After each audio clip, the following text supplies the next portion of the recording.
মায়ের হেসেলে আপনাদের স্বাগত। আজকে দেখাবো নোলেন গুড়ের কেকের রেসিপি।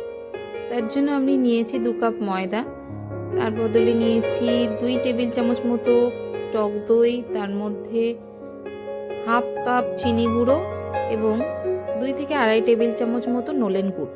ভালো করে একসাথে ফেটিয়ে নেব। অন্যদিকে ময়দার মধ্যে দিয়ে দিচ্ছি 2 হাফ চা চামচ মতো খাবার সোডা এবং 2 চা চামচ বেকিং পাউডার। এর মধ্যে দিয়ে দিচ্ছি 2 টেবিল চামচ মতো গুঁড়ো আমুল। সব শুকনো উপকরণ ভালো করে মিশিয়ে নেব। এবার এর মধ্যে দেব হাফ কাপ মতো সাদা তেল। ভালো করে মিশিয়ে নেব।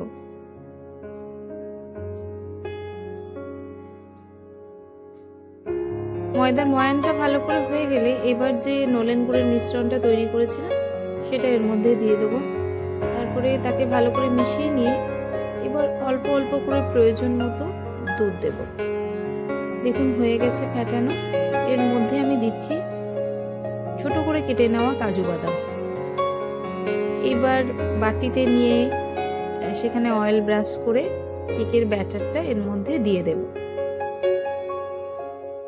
উপর থেকে একটু কাজু ছড়িয়ে ডেকোরেশন করে দিলাম।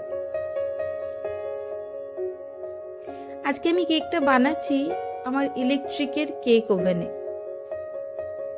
এখানে 35 মিনিটের মধ্যে কেকটা হয়ে যায়। আমি কেকটা বসিয়ে দিলাম ওভেনটা প্রিহিট করার পর।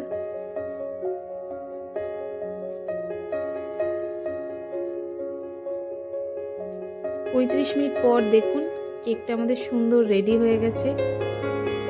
দেখতে খুব সুন্দর হয়েছে এবং স্পঞ্জি হয়েছে। নোলেন গুড়ের ফ্লেভারটাও খুব সুন্দর আসছে। সকলে ট্রাই করবেন রেসিপি দেখার জন্য।